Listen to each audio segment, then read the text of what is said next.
اللہ کریم بقیہ قرآن عظیم کے حصے کو صحیح تجویز سے تلاوت کرنے اور آپ سب کو سماعت کرنے کی توفیق عطا فرمائے۔ عزیزان گرامی، آج ہم نے سورۃ الحجر کی تلاوت کی ہے اور سورہ نحل کی۔ یہ دو صورتیں قرآن پاک میں آئی ہیں، دونوں کے معنی اگر میں آپ کو بتاؤں تو سننے والے کو ایسا لگے گا کہ اس کا کیا مطلب ہے۔ حجر کہتے ہیں پتھر کو، حجر اسود آپ نے سنا ہوگا۔ حجر جو ہے پتھر کو کہتے ہیں، اصحاب الحجر کا اس میں نام ہے، یعنی پتھر والے لوگ، وہ ایک قوم تھی، ان کا تذکرہ اس میں آیا ہے۔ اور سورۃ النحل دوسری سورہ ہے جس کا مطلب ہے شہد، شہد کے نام سے پوری قرآن میں سورہ ہے۔ وہ دونوں کا تذکرہ قرآن پاک میں آیا ہے اور دونوں بہت عجیب و غریب چیزوں کا ذکر ہے۔ یہ اصحاب الحجر کون تھے؟ پتھر والے لوگ۔ یہ ایک ایسی قوم تھی، بہت اونچے چوڑے لمبے لوگ تھے، بڑے طاقتور لوگ تھے، اور ان کا کام یہ تھا کہ پورے پتھر کے پہاڑ کو ہاتھوں سے تراش کر کے اپنا گھر بنا لیتے تھے۔ یہ معمولی بات نہیں ہے، یعنی پتھر کو ڈیزائن کرنا، تراشنا اور اس کے اندر جو ہے دروازے بنانا، کمرے بنانا، سب پہاڑ کے اندر ہی ہوتا تھا۔ باقی کوئی چیز اینٹ سیمنٹ سے جس طرح دیواریں بنائی جاتی ہیں نہیں ہیں۔ یہ وہ آج بھی ان کے بنائے ہوئے گھر موجود ہیں۔ مدائن صالح اس کو کہا جاتا ہے، سعودی عرب میں یہ شہر موجود ہے، الاولا نام سے۔ اب ان لوگوں نے اس کو پکنک پوائنٹ بنا دیا ہے۔ پہلے وہاں کوئی جاتا نہیں تھا، لیکن اب ہر چیز میں پیسہ چاہیے تو اس کو بھی ٹورسٹ پلیس کے طور پر کھول دیا گیا ہے۔ تو یہ حضرت صالح علیہ السلام کی قوم ہے۔ حضرت صالح علیہ السلام کو اس قوم کی ہدایت کے لیے بھیجا گیا تھا۔ تو حضرت صالح علیہ السلام آئے۔ اس قوم کو قوم سمود بھی کہا گیا ہے۔ اکڑ بھی بہت تھی، گھمنڈ بھی بہت تھا۔ جتنے لمبے تھے اتنے گھمنڈ بھی تھے، متکبر تھے، اور وہ اپنے سامنے کسی کو بھی کچھ نہیں سمجھتے۔ وہ سمجھتے کہ سب سے زیادہ طاقتور ہم ہیں، اور بڑے فنکار لوگ تھے۔ تو جب حضرت صالح علیہ السلام ان کے پاس آئے اور ایمان کی انہیں دعوت دی، ایک تو وہ طاقتور تھے، پہاڑوں کو تراش کر گھر تو بنا لیتے، لیکن ایمان سے محروم تھے۔ حضرت صالح علیہ السلام نے ایک خدا کی طرف دعوت دی، اللہ کی عبادت کرو اور دوسرے بتوں کی پوجا، یہ فلاں فلاں چیزیں چھوڑ دو۔ انہوں نے کہا آپ جھوٹ بولتے ہیں، یہ سب چیزیں ہوتی نہیں ہیں۔ وَلَقَدْ كَذَّبَ أَصْحَابُ الْحِجْرِ الْمُرْسَلِينَ۔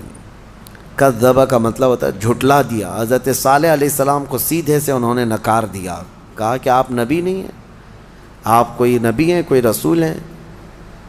تو بہرحال حضرت صالح علیہ السلام کنٹینیو دعوت دیتے رہے۔ تو اس قوم نے کیا کہا جانتے ہیں؟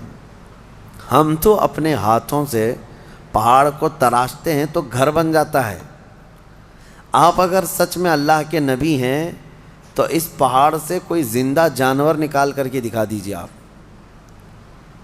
پہاڑ کے یعنی پتھروں سے۔ تو حضرت صالح علیہ السلام کو چیلنج کیا تھا لوگوں نے۔ نبی صالح علیہ السلام ایک پتھر کے پاس آئے اور اس پتھر کو آپ نے ہاتھ مارا تو اس پتھر سے ایک اونٹنی پیدا ہوئی، اور وہ بھی حاملہ اونٹنی، چلتی تھی، پھرتی تھی، ساری چیزیں۔ آپ کو میں یہ بات بتا دوں کہ جانور سے جانور کا پیدا ہونا یہ نیچرل ہے، اور کسی پتھر سے ایک جاندار پیدا ہو جانا، اس کو کیا کہیں گے؟ یہ معجزہ ہے۔ اب یہاں پر میں رک کر کے آپ کو یہ بتا دوں، کچھ لوگ یہ کہتے ہیں یہ سب کہانیاں ہیں اسلام میں، جیسے ایتھسٹ، ان کے بہت اعتراضات ہیں کہ معجزہ ایسا کیسے ہو سکتا ہے، چاند کیسے پھٹ گیا۔ آپ کہتے ہیں یہ سب تو آپ کی بنائی ہوئی باتیں ہیں، یہ معجزے کو نہیں مانتے کہ نیچر کے خلاف ایسا نہیں ہو سکتا۔ ہم کہتے ہیں نیچرل چیز آپ کو یہ لگتی ہے، لیکن کچھ چیزیں ایسی ہوتی ہیں جس کو سپر نیچر کہا جاتا ہے۔ قانون سے بھی بڑھ کر کے کوئی چیز ہوتی ہے، قانون سے بڑھ کر کے، یعنی کوئی چیزیں ہیں دنیا میں، کچھ قانون ہے۔ میں آپ سے پوچھتا ہوں، گریویٹی کا قانون پتہ ہے نا؟ اکثر سارے بچے جو پڑھے لکھے ہیں وہ جانتے ہیں گریویٹی، یہ لا آف گریویٹی جس کو کہتے ہیں، کوئی بھی چیز اوپر جائے گی تو زمین کی طرف نیچے گر جائے گی۔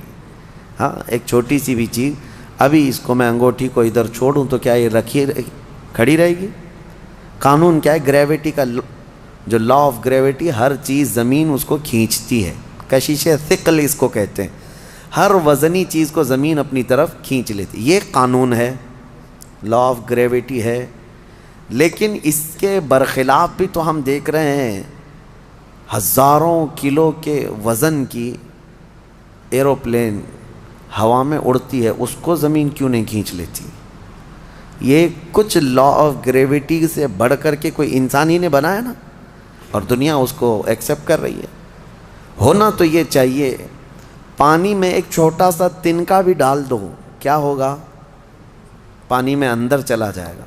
لیکن ہزاروں ٹن وزن لے کر کے کچھ شپ، کچھ جہاز پانی پر ایسے ہی تیرتے ہوئے جاتے ہیں، انسانوں کو بھی لے کے چل رہے ہیں، سامان کو بھی لے کے چل رہے ہیں۔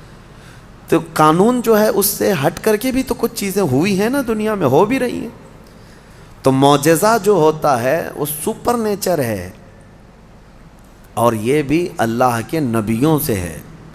جب لوگ ان سے مطالبہ کرتے ہیں تب اللہ تعالیٰ اپنے نبی کو یہ اختیار دیتا ہے، اور وہ نبی اپنی طاقت سے ایسا معجزہ دکھاتے ہیں۔ اب پتھر سے اونٹنی کا پیدا ہونا یہ معجزہ ہے۔ ان کو، بعض لوگوں کو یہ ہضم نہیں ہوگی بات اور سمجھ میں نہیں آئے گی، ان سے کہو اگر سمجھ میں آ جائے تو معجزہ ہی نہیں ہے۔ اگر سمجھ میں آ جائے، معجزہ وہ ہے جو عام انسان کی سمجھ میں نہ آئے۔ عام انسان کی سمجھ میں نہ آئے وہ کیا ہے؟ معجزہ۔ حضرت صالح علیہ السلام نے کر کے دکھایا۔ اب وہ اونٹنی چرتی بھی تھی، آتی بھی تھی، یہ صاف نشانی دیکھ رہے تھے وہ لوگ، کفار و مشرکین۔ لیکن ہوتا ہے نا کچھ لوگ جو انت بھکت ہوتے ہیں، گوبر بھکت ہوتے ہیں، ان کو ہزار صاف نشانیاں دکھیں، نہیں، نہ ایمان لانا نہیں ہے، انکار کر دیا انہوں نے، کہا کہ یہ نہیں ہو سکتا۔ تو حضرت صالح علیہ السلام کی اونٹنی چرتی تو رہی، اور اس کے بعد ہوا یہ کہ وہ جو گاؤں کا تالاب تھا، جب وہ اونٹنی اس میں پانی پینے جاتی تو پورا پانی پی جاتی۔ تو اب ان کو ڈر لگنے لگا کہ ہمارے مویشی، ہمارے جانور کہاں پانی پئیں گے، تو وہ دشمنی کر بیٹھے اللہ کی اونٹنی سے۔ اس کو ناقۃ اللہ کہا ہے قرآن میں، ناقۃ اللہ، اللہ کی اونٹنی ہے۔ تو اب پھر اس کی دشمنی کرنے لگے۔ حضرت صالح علیہ السلام نے ڈرایا، یہ اللہ کی نشانی ہے، اس کے ساتھ چھیڑ چھاڑ کرو گے تو اللہ کا عذاب آئے گا، اس اونٹنی کو کچھ نہ کرنا۔ ہاں، پانی کی ضرورت ہے، میں باری لگا دیتا ہوں، ایک دن یہ اونٹنی پانی پیے گی، ایک دن تمہارے جانور پانی پئیں گے۔ اس طرح باری لگی، سب کو پانی ملتا تھا، لیکن اس کے باوجود یہ قوم سمود جو غرور اور گھمنڈ میں مبتلا تھے، انہوں نے ایک دن حضرت صالح علیہ السلام کی اس اونٹنی کو پکڑا اور تیر مار کر کے اس کو قتل کر دیا، اس کو مار دیا۔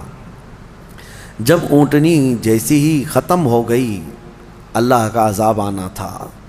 وہ کیا کہتے تھے پتہ ہے؟ ہمیں پتہ ہے عذابات کا آپ جو ڈر سناتے ہیں، اگر نوح علیہ السلام کی قوم پر جیسے عذاب آیا تھا، کیا آیا تھا؟ طوفان، پانی بھر گیا تھا۔ اگر آسمان سے بارش بھی نازل ہو، طوفان بھی آئے تو ہمیں کچھ فرق نہیں پڑے گا، کیونکہ ہم بہت اونچے پہاڑوں میں رہتے ہیں، پتھر کے پہاڑ اس کے اندر رہتے تھے، پہاڑ تو نہیں بہیں گے۔ دوسری چیز، اگر لوط علیہ السلام کی قوم پر جیسے عذاب آیا پتھر برسنے کا، اگر وہ بھی آ جائے تب بھی ہمارے پہاڑوں جیسے گھروں پر کچھ بھی اثر نہیں ہوگا۔ کون سا عذاب؟ اگر بہت تیز ہوائیں بھی آئیں تو پہاڑوں کو اٹھا کے تو نہیں لے جا سکتی۔ یہ پورا ایک ایک پہاڑ 2000-3000 فٹ اونچے پہاڑ ہیں، آج بھی جا کے دیکھ سکتے ہیں آپ، اتنے اونچے اونچے پہاڑوں کو تراش دیتے تھے لوگ اور گھر بنا کر اس میں رہتے، کہ ہوائیں بھی اس کو نہیں اڑا سکتی۔ تو طوفان کا عذاب، پتھر کی بارش کا عذاب، یا پھر ہواؤں کا عذاب کیا آئے گا؟ وہ چیلنج کرتے تھے حضرت صالح علیہ السلام کو۔ حضرت صالح علیہ السلام نے اللہ کی بارگاہ میں عرض کی کہ مولا، میں نے جو دعوت دینی تھی ان کو دے دی، اور یہ سرکشی پر اتر آئے ہیں۔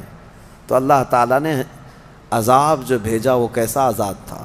فَأَخَذَتْهُمُ الصَّيْحَةُ، یہاں اللہ تعالیٰ فرماتا ہے صیحہ ایک لفظ ہے قرآن میں، چیخ کا عذاب، چیخ کا عذاب۔ میں آپ کو ابھی بتاتا ہوں قرآن سے کیا کیا چیزیں ثابت ہیں۔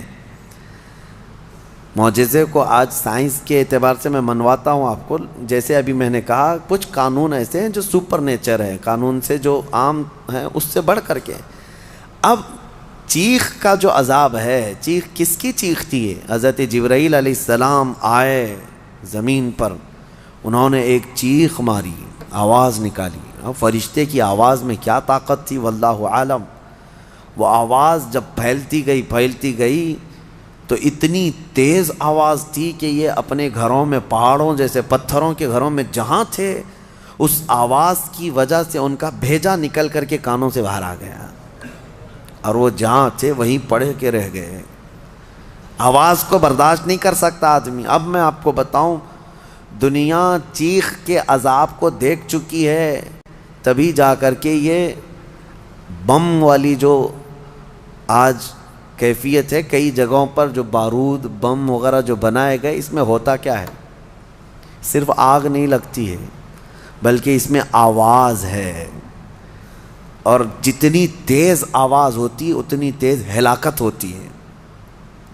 جتنے بم بنائے جاتے ہیں، ایٹم بم ہوں یا اور بھی دوسرے، اس میں بہت سخت قسم کی آواز، جب وہ بم پھٹتا ہے تو یہ آس پاس کی چیزیں جو ٹوٹتی ہیں، یہ بارود کی وجہ سے نہیں ٹوٹتی، صرف اس آواز کی وجہ سے ٹوٹتی ہیں۔ آواز کے اندر یہ طاقت ہے۔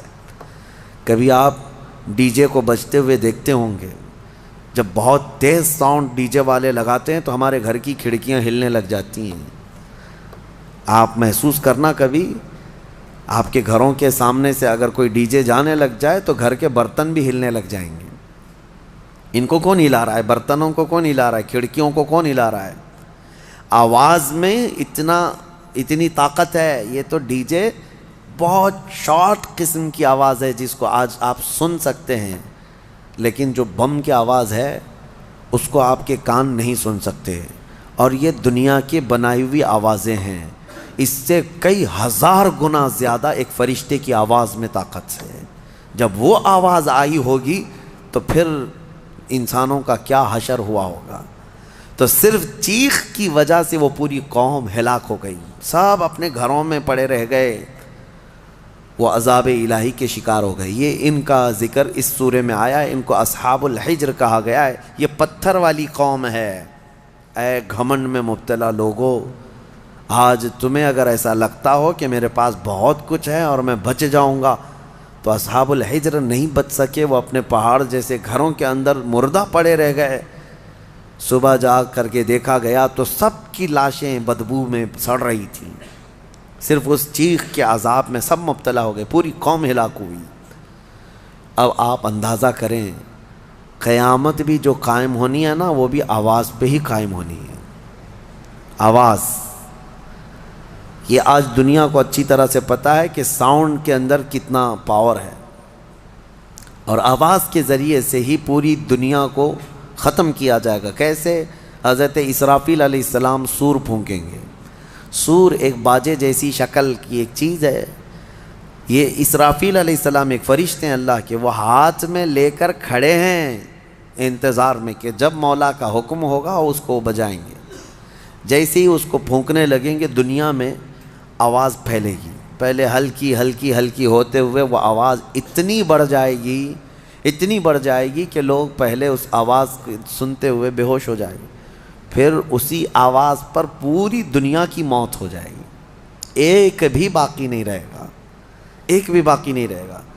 اس سور کی آواز پر سارے کے سارے پورے روئے زمین پر جتنے انسان ہیں وہ سب کے سب مر جائیں گے۔ یہ قیامت قائم ہونے کا منظر ہے۔ پھر اللہ تبارک و تعالی زمین میں زلزلے پیدا فرمائے گا، اور پھر یہ